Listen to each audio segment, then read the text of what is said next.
Điểm danh ạ. Mỗi bên là 4 năm, đối với các đồng chí chọn luôn đội hình luôn ạ.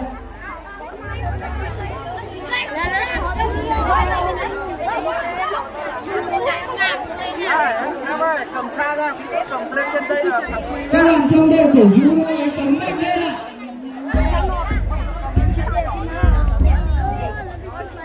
Được chưa?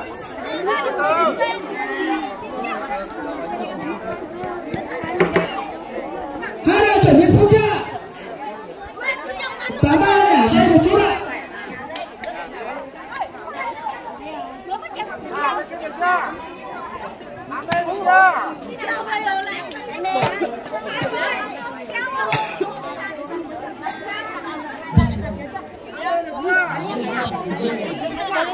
Chuẩn bị. Chuẩn bị. Tóm ba được chưa? Tóm ba xong chưa? Cho bạn ấy là dẹp các bạn màu ra sau một bước lại. Chuẩn bị. 1, 2, 3.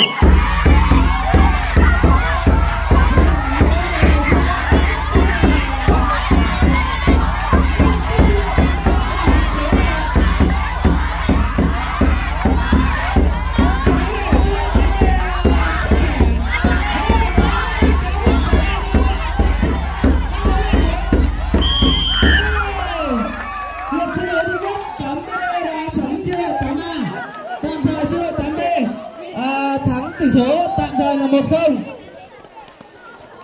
Nghỉ ngơi một lúc để chúng ta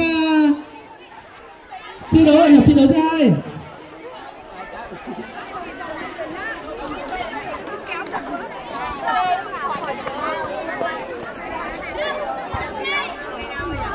Thầy cứ cầm cái điện thoại đi nãy giờ.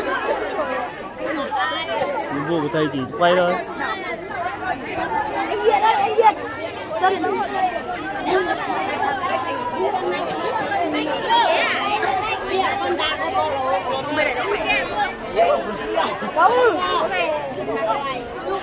Đặt cho con rồi. Đó, con tới nè cha. Đi xa đâu mà, đi xa cao mà nè.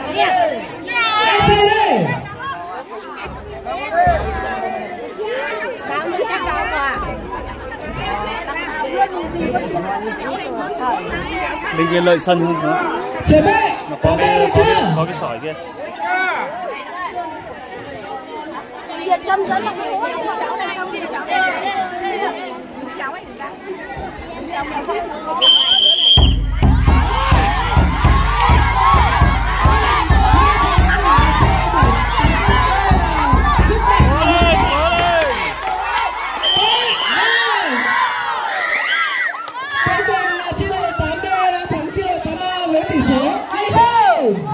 Chúc mừng chia 8B thắng chia 8A. Xin mời ai chia 9 chúng ta đi trở vào.